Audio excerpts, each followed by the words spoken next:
सारा समीकरण ध्वस्त, वंशवाद पर लग गई मुहर। दावा किया जा रहा था कि वंशवाद, परिवारवाद अब आगे नहीं जाएगा। सियासत ने परिवारवाद का बोलबाला टूट गया है, खत्म हो गया।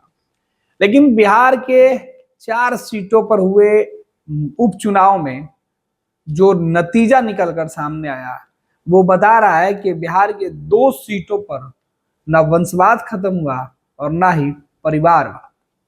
परिवारवाद से तौबा करने वाली पार्टियां चुनावी मंचों पर, चुनावी भाषणों में भले यह नारा देती रहे कि इस बार परिवारवाद का बोलबाला नहीं रहेगा, लेकिन चुनाव के नतीजे जब सामने आते हैं तो ये बताते हैं कि अभी भी परिवारवाद के दम पर ही संसद या विधानसभा पहुंचा जा सकता है। क्योंकि हम आपको जिस तरीके के जो तस्वीरें निकल के सामने आई है देश भर के चुनाव में, वो बता रहे हैं कि परिवारवाद खत्म नहीं हुआ। महाराष्ट्र में या फिर वायनाड में या बिहार के बेलागंज, बिहार के इमामगंज, बिहार के तरारी, किसी भी जगह इससे अछूता आपको नहीं दिखेगा। देखिए किस तरीके से चुनाव में जीत हार के लिए वोटों का अंतर होता है, लेकिन इस जीत हार के बीच परिवारवाद को लेकर संसद में प्रधानमंत्री नरेंद्र मोदी भले ही कांग्रेस के ऊपर आरोप लगाते रहे हो, कांग्रेस बीजेपी के ऊपर आरोप लगाती रही हो, लेकिन वोटरों का मिजाज न बदला है और ना ही बदलते हुए दिखाई पड़ रहा है। 2024 के लोकसभा चुनाव में भी बिहार की चर्चा करें तो कई सीटों पर ऐसे नतीजे सामने आए जहां से परिवारवाद की जीत हुई। उत्तर प्रदेश में अखिलेश यादव और उनकी पत्नी, भाई भतीजे सभी चुनाव जीत जाते हैं, तो बिहार में लालू प्रसाद यादव की बेटी चुनाव जीत जाती है। झारखंड में हेमंत सोरेन की पत्नी चुनाव जीत जाती है। उत्तर प्रदेश में बीजेपी की तरफ से राजनाथ सिंह के बेटे चुनाव जीत जाते हैं। वायनाड में गांधी परिवार के सभी सदस्य चुनाव जीत जाते हैं। अमेठी, रायबरेली, हर जगह जिसे परिवारवाद को दूर करने के दावे जितने पुरजोर तरीके से किए जाते रहे हो, उतने ही पुरजोर तरीके से रिजल्ट भी सामने आते रहे। खैर बात बिहार के इमामगंज सीट की करते हैं, जहां वंशवाद के खिलाफ सब लोग एकजुट दिखाई पड़ रहे थे चुनाव के ठीक पहले। लेकिन जब टिकट मिला तो जीतनराम मांझी ने अपनी बहू को चुनाव के मैदान में उतारा तो परिवारवाद की खूब चर्चा हुई। सत्ता पक्ष में कानाफूसी होने लगी, एक दूसरे पर आरोप लगने लगे। चिराग पासवान जो परिवारवाद के खिलाफ वाली गठबंधन के साथ रहे, लेकिन जब भी मौका मिला परिवार को आगे बढ़ाया, उनमें और जीतनराम मांझी में होड़ मच गई कि परिवार का कोई दूसरा सदस्य नहीं था क्या।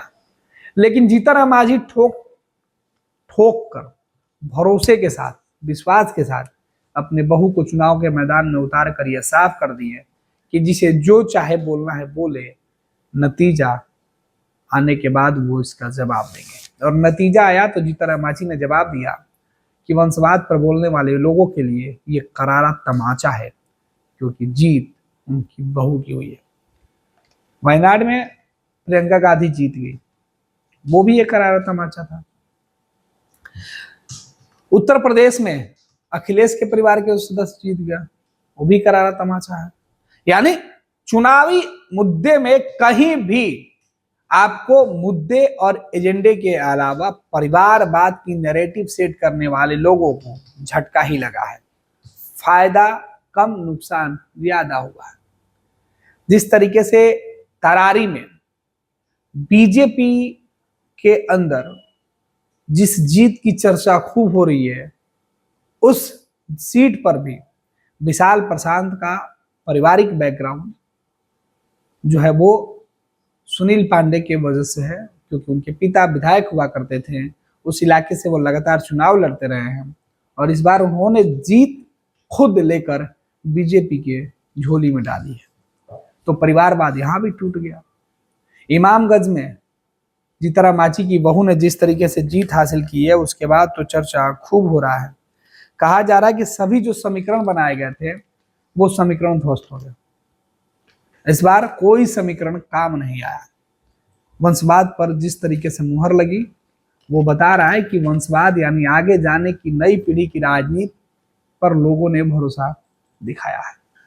बेलागंज में भले ही सुरेंद्र यादव के बेटे चुनाव हार गए हों, लेकिन चुनाव के मैदान में जिस तरीके से वो उतरे और चुनाव में फाइट दे रहे थे, वो भी बता रहा था कि कुछ वोटर अगर निर्णायक होकर अलग से वोट नहीं करते तो शायद यहाँ भी परिवारवाद जिंदा रहता, वंशवाद का झंडा बुलंद होता।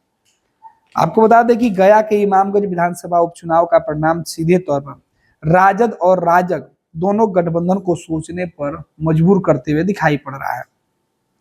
इधर वंशवाद पर मुहर लगी तो दूसरे तरफ समीकरण की बात करने वाले नेताओं को झटका लगा है।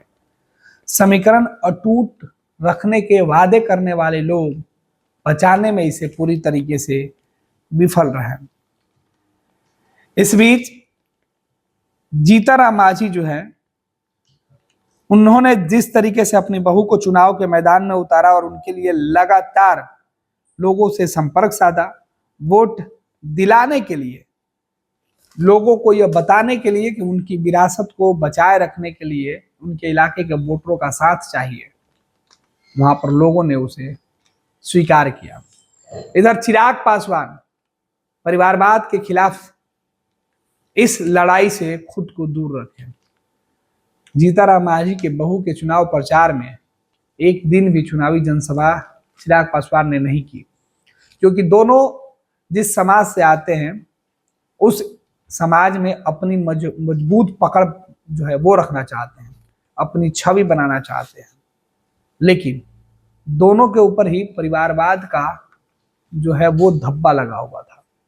इससे दोनों खुद की विरासत को बचाने की जिद में अड़े रहे, लड़े रहे, लेकिन जब नतीजे आए तो सबको एक कर दिया।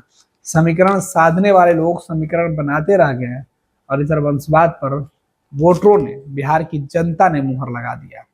और यह साफ है कि जिस वंशवाद परिवारवाद की लड़ाई लड़कर एक नई पार्टी का उदय बिहार में होते हुए दिखाई पड़ रहा है, जो अपने हर मंचों से, हर भाषणों से परिवारवाद और वंशवाद के ऊपर हमला करता है, उसे इस चुनाव में शिकस्त देकर जनता ने बता दिया कि परिवारवाद और वंशवाद के नाम पर किसी को गलत नहीं ठहराया जा सकता है।